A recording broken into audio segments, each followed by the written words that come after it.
Para terminar esta serie Teocracia, que voy a la parte 4, quiero hablar de cómo recuperar el gobierno. La teocracia, porque eso significa teocracia, gobierno de Dios. Democracia significa gobierno de los hombres. Y vimos bastante en esta serie con respecto a la democracia. Ahora, ¿cómo recuperar la teocracia en mi vida? Porque la teocracia tiene que ver con un estilo de vida. La teocracia es lo que me conecta.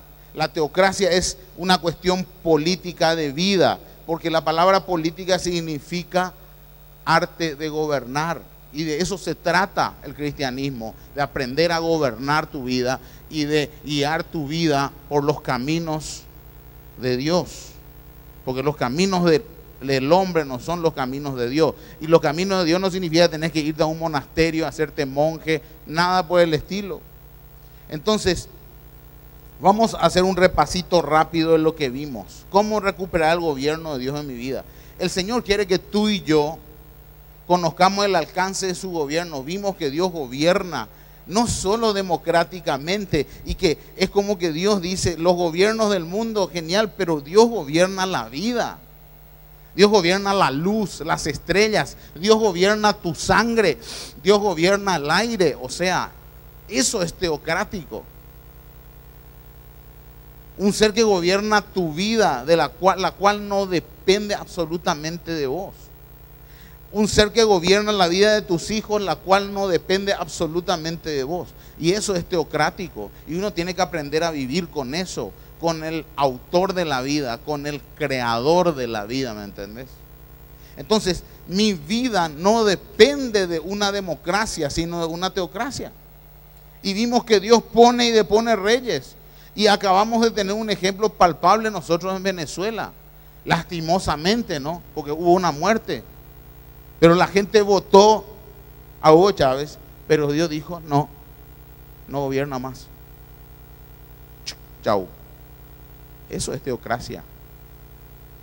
Entonces, señores, mi vida no depende de una democracia. Eso que yo les dije la vez pasada.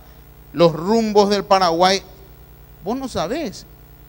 Los rumbos del Paraguay están en manos de Dios. Los rumbos de la vida de Horacio Cartes, el nuevo presidente del Paraguay, están en manos de Dios. Y si Dios decide que tampoco asuma,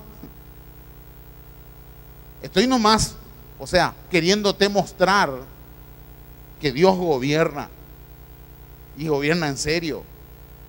La cuestión es que lo reconozcas. Por eso, Nabucodonosor decía esto, el gran rey del imperio babilónico: hay otro gobierno por sobre el gobierno de los hombres. Es el gobierno teocrático de Dios. Y Dios lo deja en su palabra, semejante testimonio de vida de un tipo que tenía el mundo en sus manos. Y dice, señores, hay otro gobierno por sobre el gobierno de los hombres. Es el gobierno de Dios. Entonces la iglesia es una teocracia. Y así funciona. Nos guste o no nos guste, nosotros tenemos un sistema político. El cristiano tiene doble sistema político. ¿Por qué? Porque vivís en una democracia, pero dependés de una teocracia. La democracia son tus derechos, la teocracia es tu vida. Decirle que está a tu lado, la democracia son tus derechos, hoy lo tenés, mañana no. Es un sistema de gobierno. Ustedes saben, en Medio Oriente, la religión más grande del mundo, los musulmanes, son teocráticos, no son democráticos. Tampoco son monárquicos. Hay monarquía, son todos sistemas. Por eso, la democracia es un sistema y es tu derecho, pero la teocracia es tu vida. Grábate eso. Tu vida depende de una teocracia.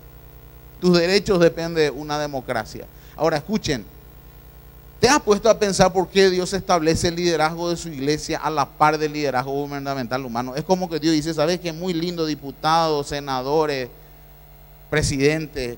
Si te vas a Inglaterra vas a tener primer ministro, la reina, el primer ministro. Son otro sistema.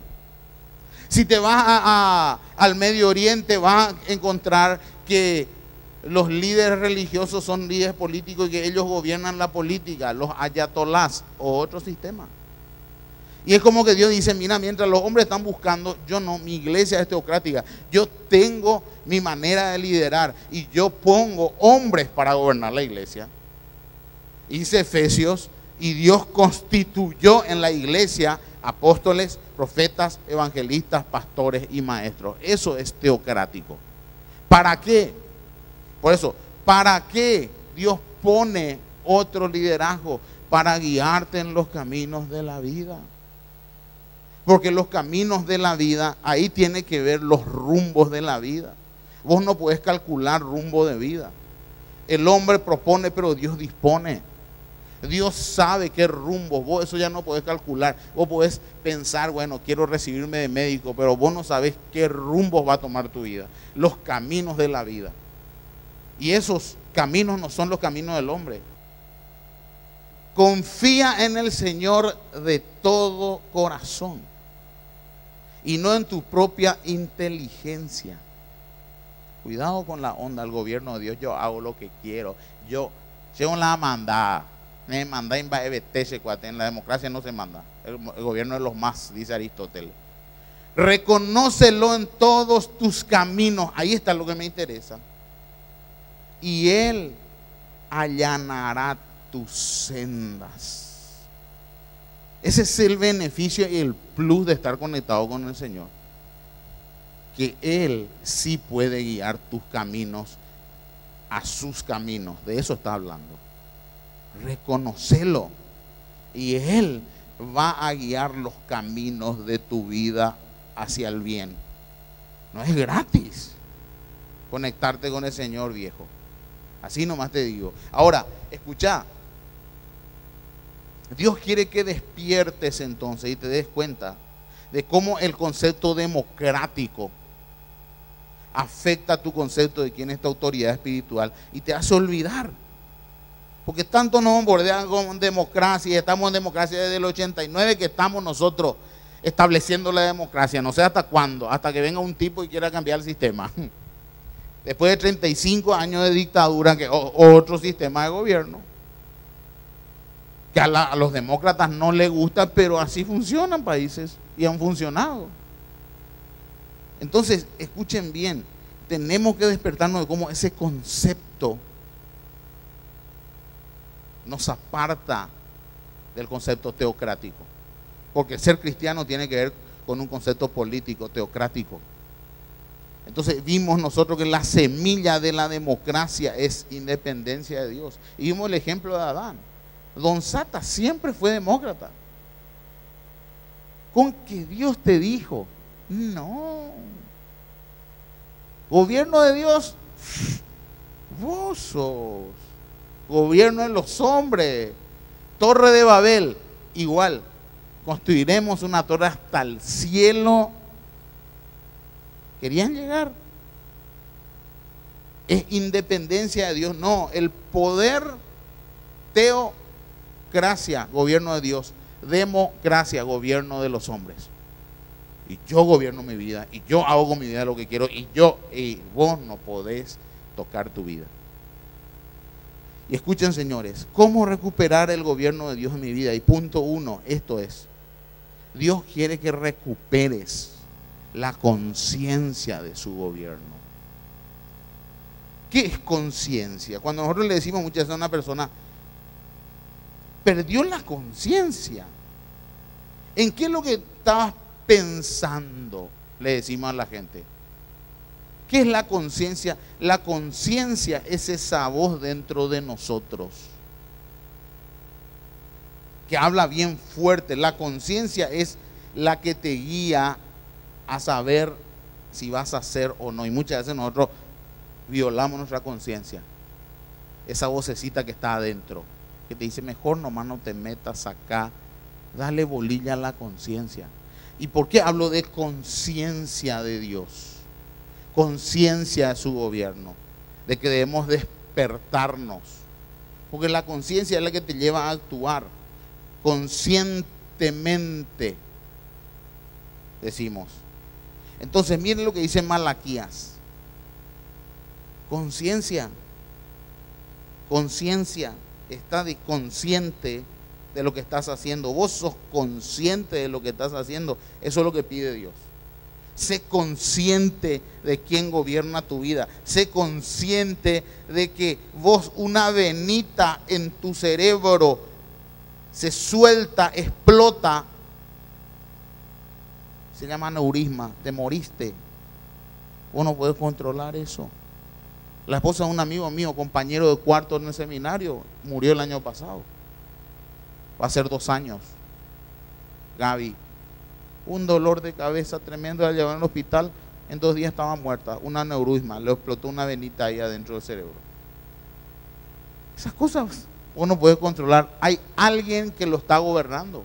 Y ahí está la omnisciencia, ahí la omnipotencia de un ser que nos creó a nosotros. Escucha, ese ser dice esto, Malaquías 1:6. El hijo honra a su padre y el siervo a su señor. Ahora bien, si soy padre, dice Dios. Ay, Padre Celestial, sí, yo con el Señor.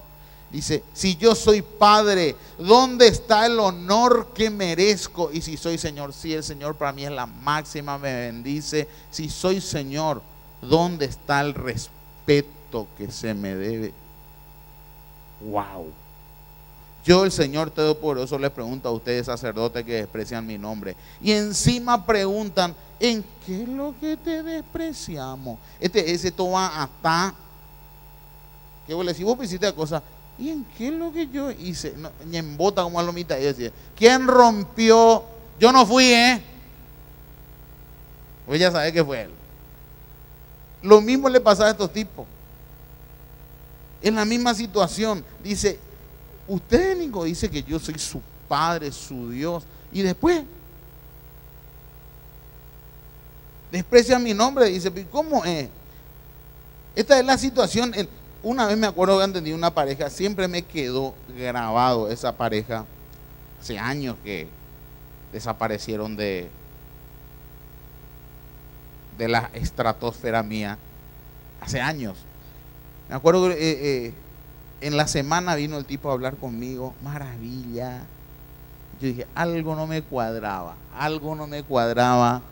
Yo dije, qué bola este tipo. En Paraguay, para la gente de internet, qué mentiroso significa eso.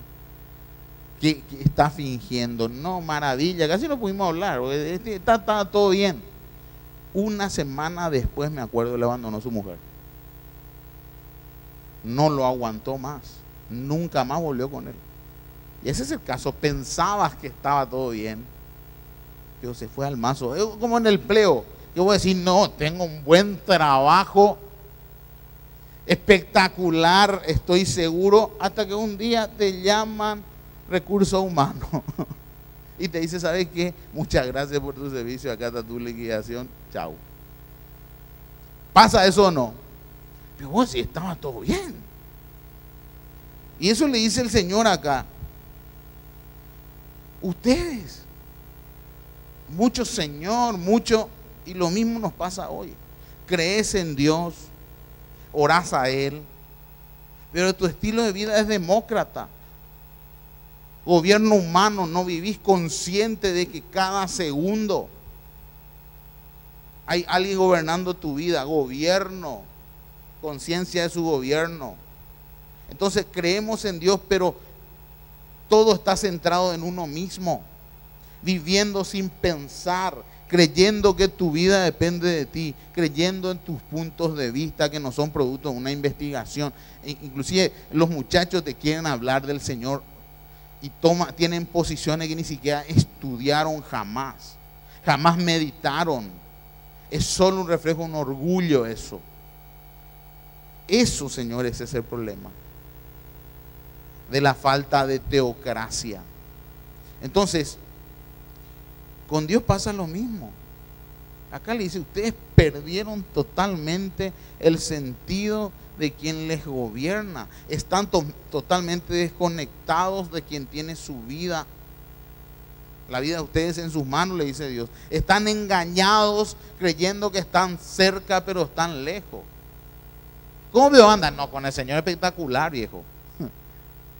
Si yo soy Señor, dice. ¿Cómo anda? No, mi Padre. Escuchen lo que dice Jeremías 17:5, este pasaje que muchas veces se lo entiende mal. Dice, así dice el Señor. Y ojo, si está escrito tenés que darle bolilla a esto, porque acá dice que cuando Dios dice que algo va a ser maldito y vos lo haces, es maldito. Así como cuando algo Dios dice y está escrito que es bendito y vos lo haces, va a ser bendito. Pero acá escucha esto, así dice el Señor, maldito el hombre que confía en el hombre. No dícenlo así, dice el pastor, no, el Señor. Maldito el hombre que confía en el hombre. Eso significa que yo no puedo confiar en ningún hombre. No está hablando de eso. Mira lo que está hablando. Maldito el que se apoya en su propia fuerza y aparta su corazón del Señor. O sea, acá vos tenés, es una advertencia. Vos podés apartarte. Vos podés caer en maldición. ¿Y por qué te digo que podés apartarte? Porque vos no podés apartarte de algo a lo que te acercaste. Y esto es un mensaje para gente que se conectó con Dios. O sea, yo no puedo, la palabra apartarme, apostatar, divorciarme es la misma en la Biblia. Yo, por ejemplo, no puedo, para separarme necesito haberme unido a alguien. Por ejemplo, yo para decir que me separé tendría que separarme de Gaby, con la cual un día me uní. Y acá lo mismo te dice, y aparta su corazón del Señor. Será, escucha, con el hombre que confía en sí mismo, no en el Señor, no que mi vida. Si yo no laburo, nadie me va a comer. Como si fuera que tu vida depende de vos, nada que ver. Y te olvidas de que alguien gobierna tu vida y que tu vida es Dios mismo que está dentro tuyo. Entonces acá dice, maldito, será como una zarza en el desierto. ¿Sabe qué significa eso en nuestro castellano, en nuestra cultura? Seca verá. Zarza en el desierto es seca. Dice, el que aparta su corazón del Señor en poco tiempo, el que aparta su corazón. O sea, esto no le pasa al que no se conectó con Dios. Por eso lo mejor que te puede pasar muchas veces es no conectarte con Dios, pero Dios se conecta contigo y eso te trae una responsabilidad. Y acá te lo dice, será como una zarza en el desierto, seca. Y la peor maldición que te puede pasar es la que viene, dice, no se dará cuenta cuando llegue el mal, no, cuando llegue el bien. Eso es lo peor que te puede pasar. Porque vos del mal te cuidás, tenés seguro médico por si te viene una enfermedad, tenemos alarma por si nos quieren entrar ladrones, nos cuidamos del mal. Las mujeres hoy tienen esa picana eléctrica por si alguien le queda hacer, porque nos cuidamos del mal. Pero acá dice, no se dará cuenta cuando venga el bien. Eso es triste. Es como decir, ¿sabes qué? Tenía 4 hectáreas para vos y vos no captaste. No captaste el bien. Y pasa de tu mano. Porque Dios quiere bendecirte. ¿Y por qué no te bendice? Acá dice, es muy posible que te pase eso. Dice, no capta el bien.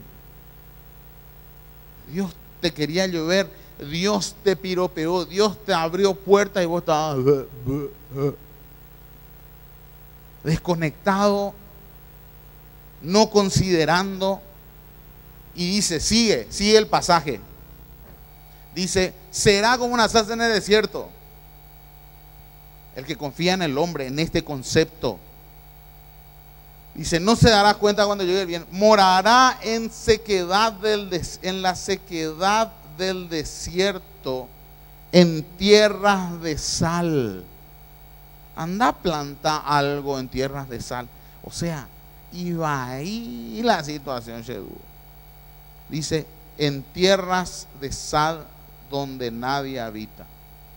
Pero ahí está, me encanta porque el Señor nunca te va a dejar con una advertencia negativa. Y acá viene, dice, bendito el hombre, es genérico esto, el hombre y la mujer, que confía en el Señor y pone su confianza en Él.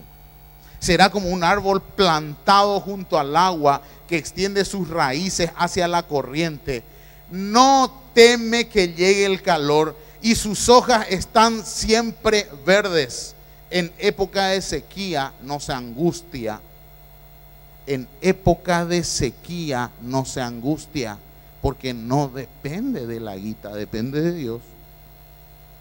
Y pasa, te lo digo por propia experiencia, dice, y nunca deja de dar fruto. Ese es el otro. Está conectado.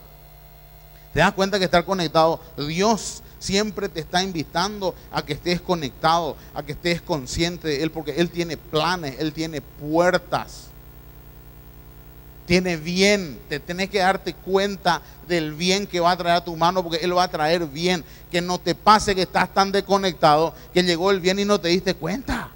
Te lo dice la Biblia. Ahora escuchen bien. ¿Cuál es el problema entonces entre la maldición y la bendición? Porque dice, maldito el tipo que no reconoce quién es su autoridad, que confía solo en su fuerza, que confía solo en que Él es dueño de su vida y un mosquito te liquida. Eso es la peor insensatez, pues. Ahora escuchen, dice el verso 9. ¿Cuál es el problema entonces? No hay, nada hay tan engañoso como el corazón. Y este es el problema. Engañoso, tu corazón es engañosísimo. Te va a engañar a vos mismo. Por eso dice, nada hay tan engañoso. Te puede llevar a la maldición tu corazón. Tu corazón te puede llevar a apartarte de Dios y de sus conceptos. Por eso les comencé esta charla preguntando, ¿crees en Dios? Dice, no, nada hay tan engañoso como el corazón. Este es el problema. No tiene remedio.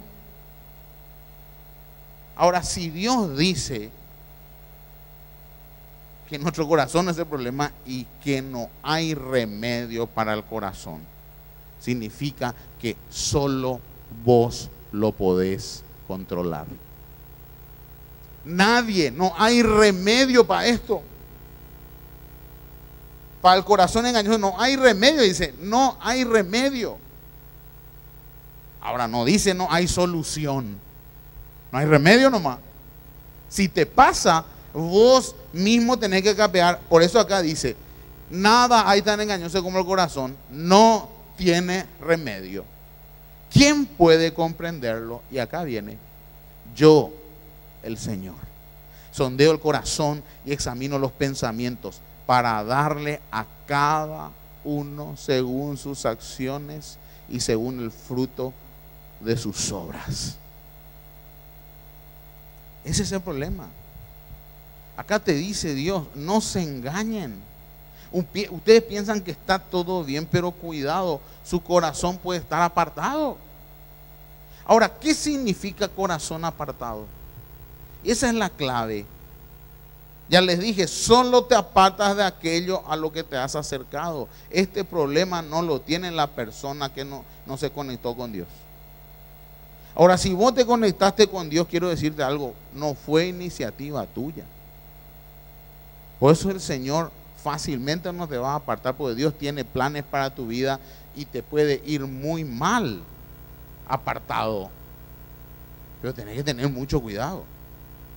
Escucha bien. Confiar en el hombre, confiar en la propia fuerza de uno, pensando que uno es dueño de su vida y que la vida depende de uno mismo. Ese es el gran engaño.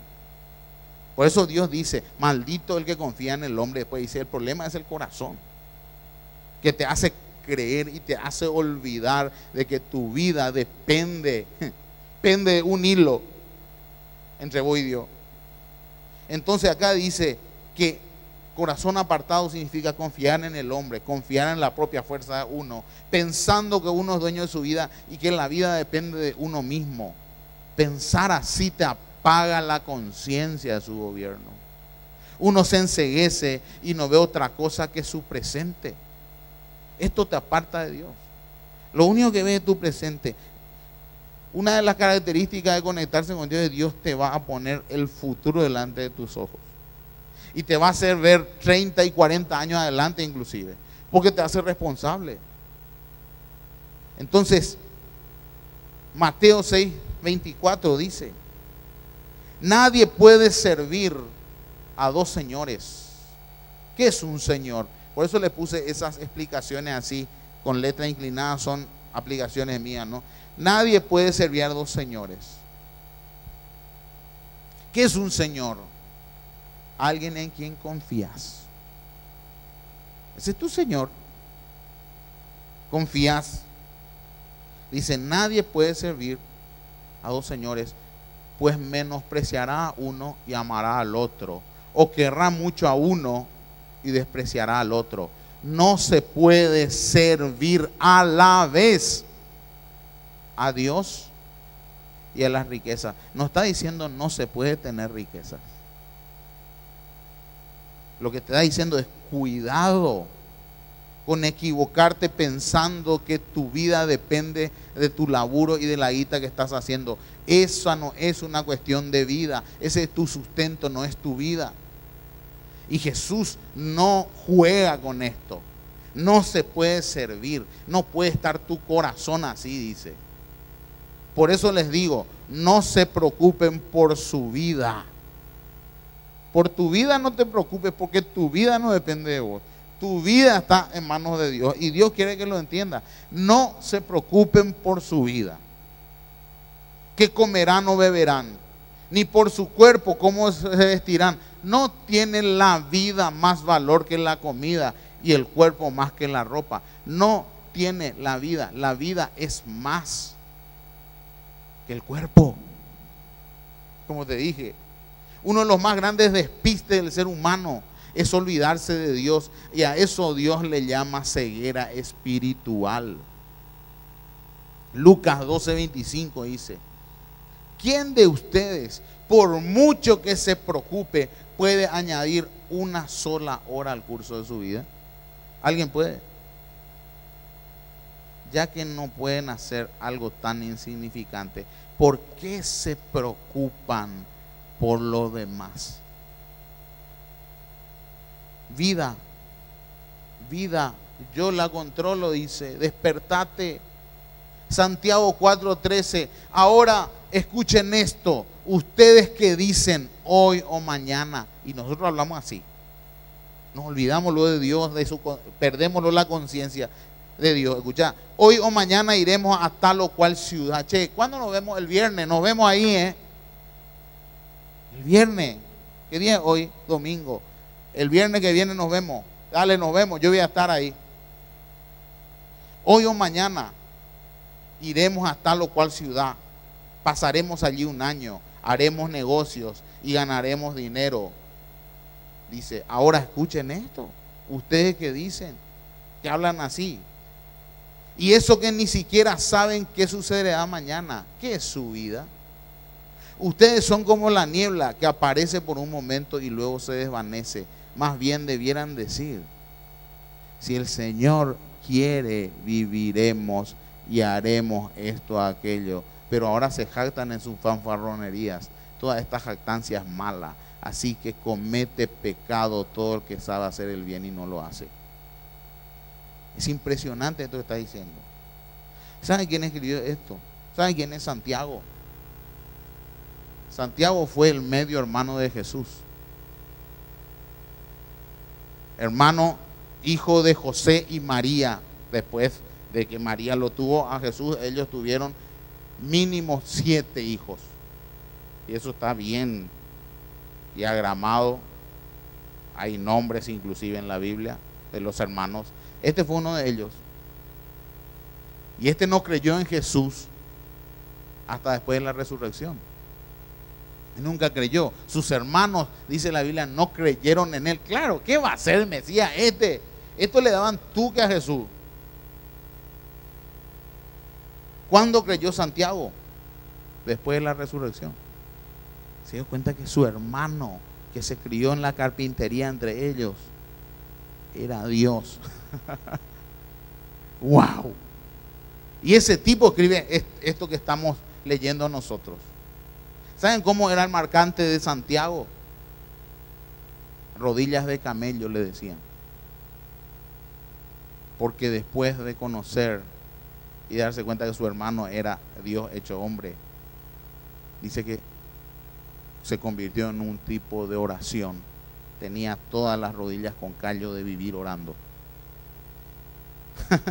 Ese fue Santiago. Y esto dice, y nosotros tenemos el tupé de decir, che, mañana nos vemos. ¿Mañana a qué hora? Cuando deberíamos decir, si Dios quiere. Vos te das cuenta que los tipos en la Biblia siempre son conscientes de eso.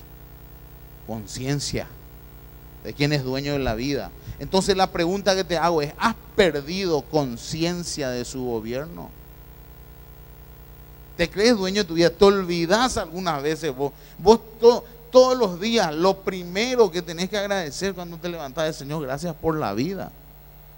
Recuperar esa conciencia. Si vos no lo haces, nadie lo va a hacer.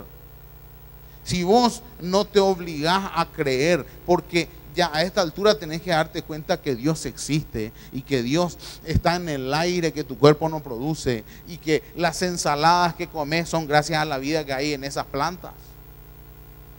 Entonces empezá. Entonces, ¿cómo recuperar el gobierno de Dios? Y lo segundo que te resume un poco lo que te estoy diciendo es, debemos recuperar el respeto por las cosas de Dios. Así uno empieza. Primero tenemos que despertarnos. El punto 1. Tenemos que recuperar la conciencia. De eso te estoy hablando. Y punto 2. Debemos recuperar el respeto por las cosas de Dios. Ahora, ¿qué son cosas de Dios?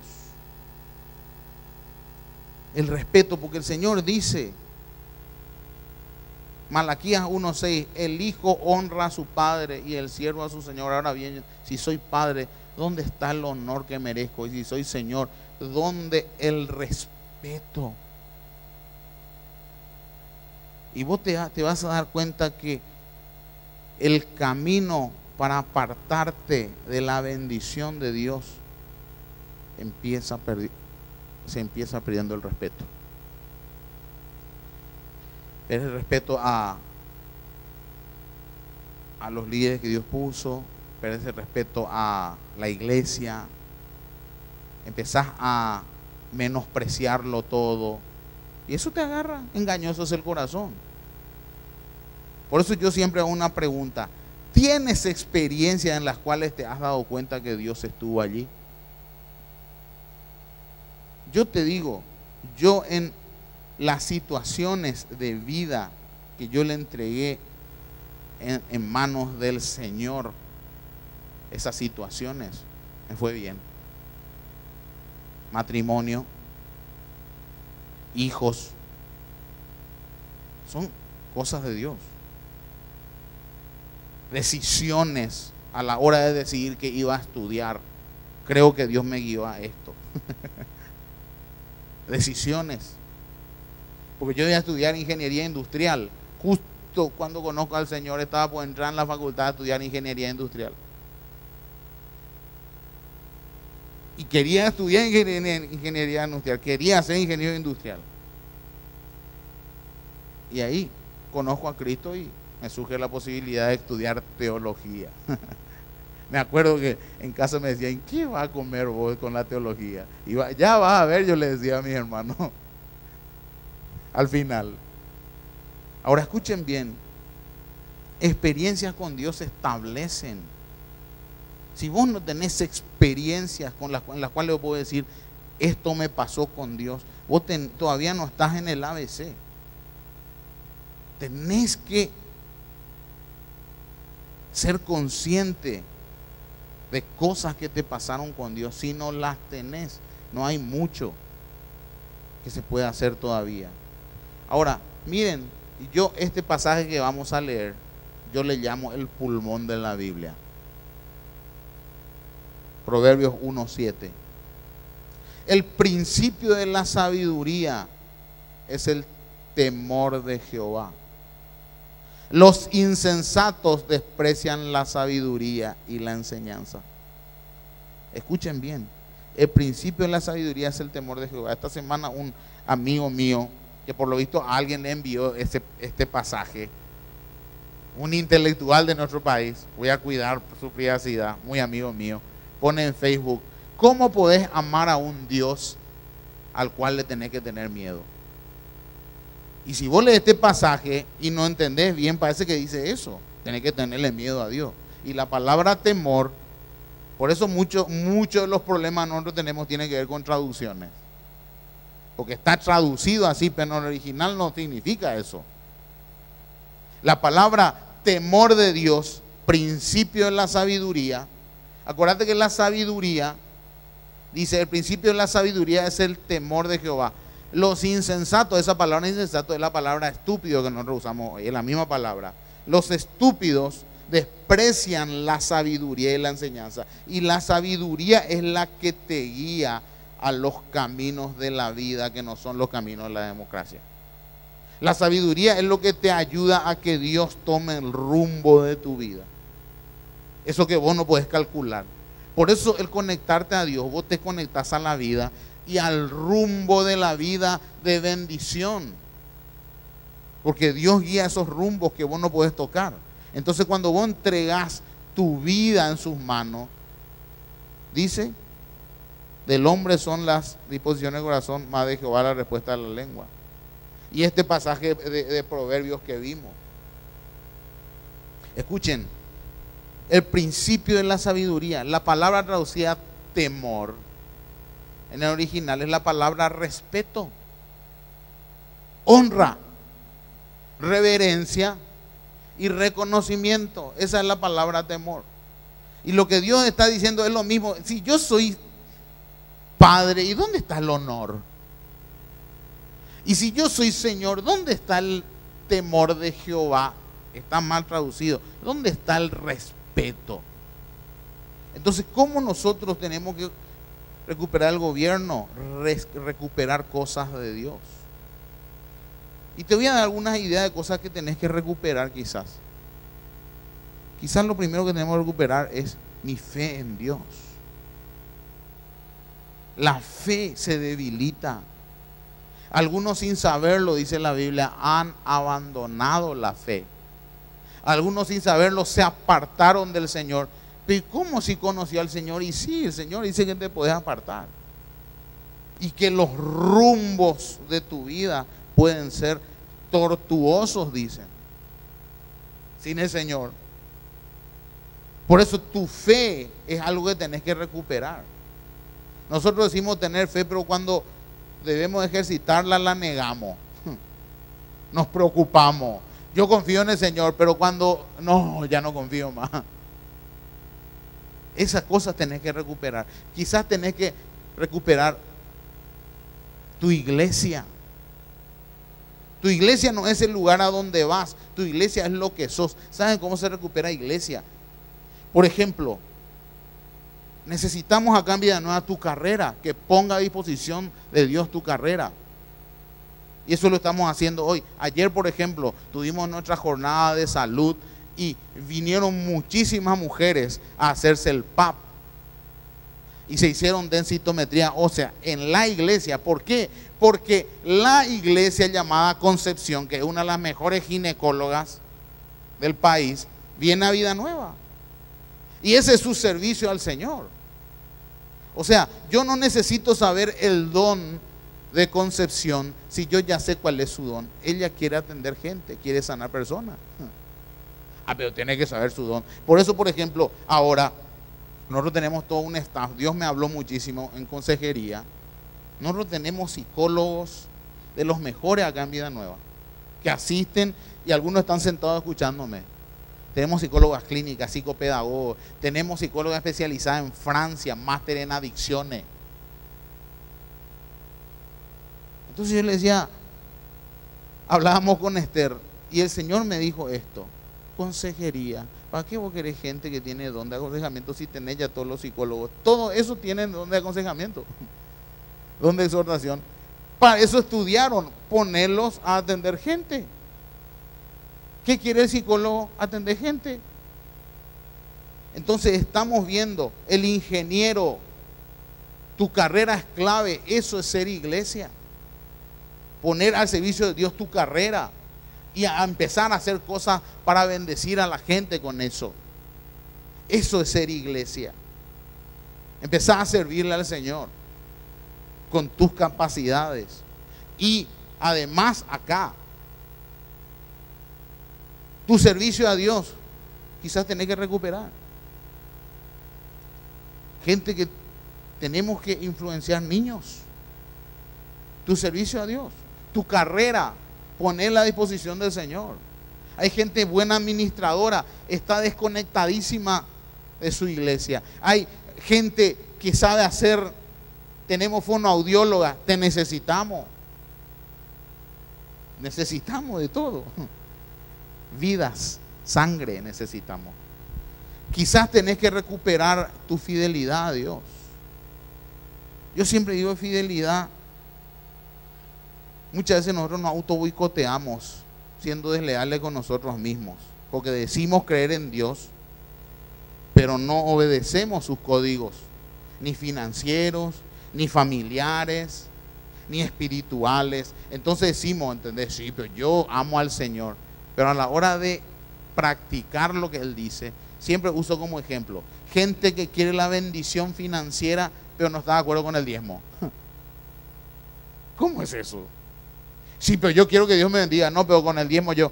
Pero el diezmo no es idea de ningún hombre. Dios estableció que a través del diezmo se tiene que mantener su obra, porque con la plata se ayuda a la gente. Para eso fue la iglesia. Para ayudar gente. Entonces Dios dice, señores, no, dejen ustedes al gobierno con sus finanzas, pero en mi casa las finanzas son así. Es teocracia. Entonces mucha gente dice, no, pero yo creo en Dios, pero está en contra. Lo mismo pasa con relaciones. Gente que quiere tener un matrimonio, viven de los pelos todos los días, vienen a consejería. Pastor, nosotros queremos llevarnos bien. Claro, vos le escuchás al tipo en los asados, en la farra con los muchachos, con sus amigos, siempre hablando peste del matrimonio. Pero por otro lado, yo creo en Dios en el matrimonio, pero después todos mis chistes son, oye, Yurama, o Manoma, se va a casar.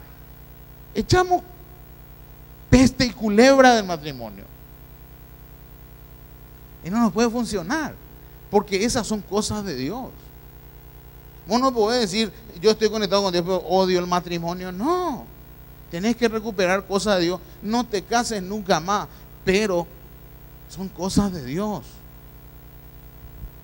¿Me estás entendiendo? Y por último, quizás algo que tenés que recuperar es tu fidelidad a la palabra, a la Biblia.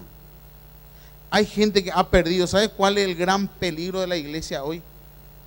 Que la gente ha perdido su capacidad de análisis para saber quién es verdadero. Señores, cuídense de la hechicería cristiana, eso que dice Junior Zapata. En la iglesia se enseñan un montón de cosas que no tienen nada que ver con la Biblia. No hay más poder de análisis, ya no importa hoy cualquiera. Entonces el circo es la fe, la gente está detrás de eso. Sin embargo, dice 1 Tesalonicenses, así que no dejamos de dar gracias a Dios, porque al oír ustedes la palabra de Dios que les predicamos, la aceptaron no como palabra humana, sino como lo que realmente es palabra de Dios, la cual actúa. Es la palabra la que actúa. ¿Por qué predico, señores, yo en este lugar? Porque yo sé que con esta palabra estoy liberando cerebros. Con la palabra que nosotros después lanzamos se sanan personas semanalmente. Semanalmente estoy contándole testimonio de gente sanada de cáncer, gente sanada de lupus. Todo eso que los médicos dicen, esto no tiene solución, en la iglesia sí será, porque Dios dijo, llamen a los pastores. ¿Está alguno entre ustedes enfermo? Llamen a los pastores y unjan al enfermo con aceite. Si estuviera enfermo, serán sanados, y si hubiera pecado, será perdonado. Ese poder no se lo da ni al diputado, ni al senador, ni al presidente, ni al monarca Dios. Solo se lo da a los pastores. El poder de vencer a la enfermedad y de vencer a la muerte. Solo con una oración. Eso es poder, brother. Y eso solo en la iglesia. Y ahí nadie, en cuestiones de vida o muerte, nadie. Pastor, vení, orá, nomás ya es ahí. Entonces, actúa. Y termino con esto, señores. Hebreos 4:12. Tenés que recuperar la palabra. Dice, ciertamente la palabra de Dios es viva y poderosa y más cortante que cualquier espada de dos filos. Penetra hasta lo más profundo del alma.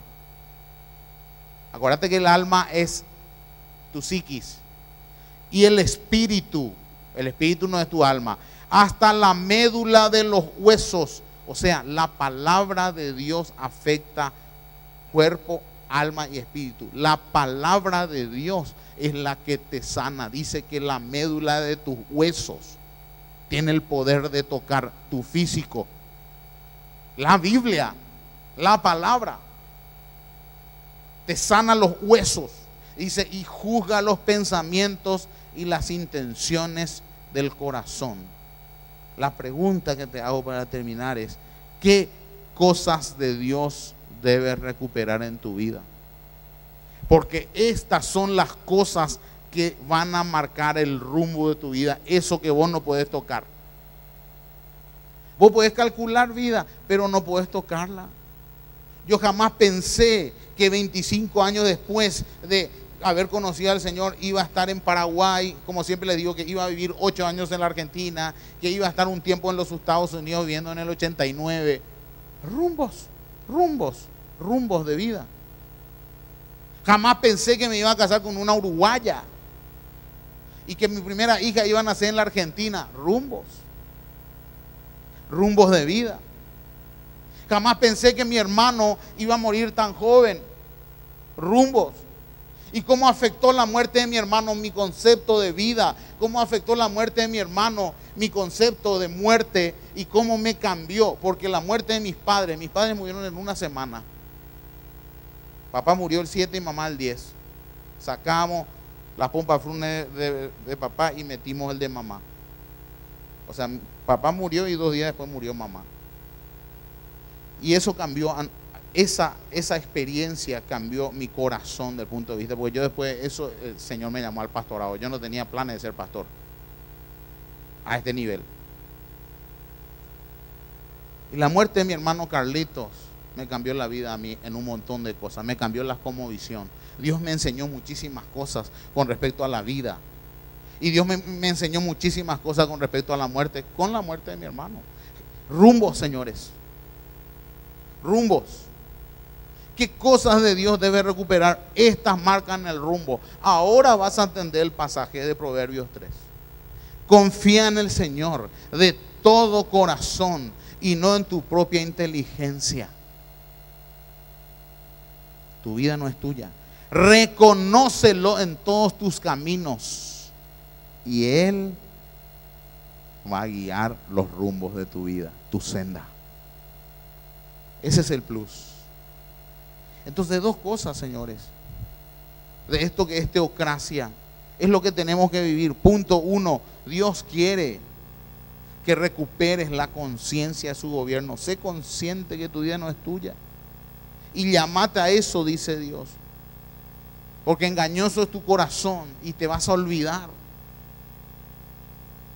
Y en segundo lugar, Dios quiere que recuperes el respeto por las cosas de Dios. Yo creo en Dios, pero no estoy de acuerdo con esto. Yo creo en Dios, no, pero no, señores. Respeto. Respeto por el servicio, respeto por la iglesia, respeto por los líderes. Eso es teocrático. ¿Querés bendición? No me voy porque no me gusta más ya. Eso es democracia. En la teocracia no funciona así Dios. Tienes que quedarte, permanecer y pasar los procesos. Pero el resultado es espectacular.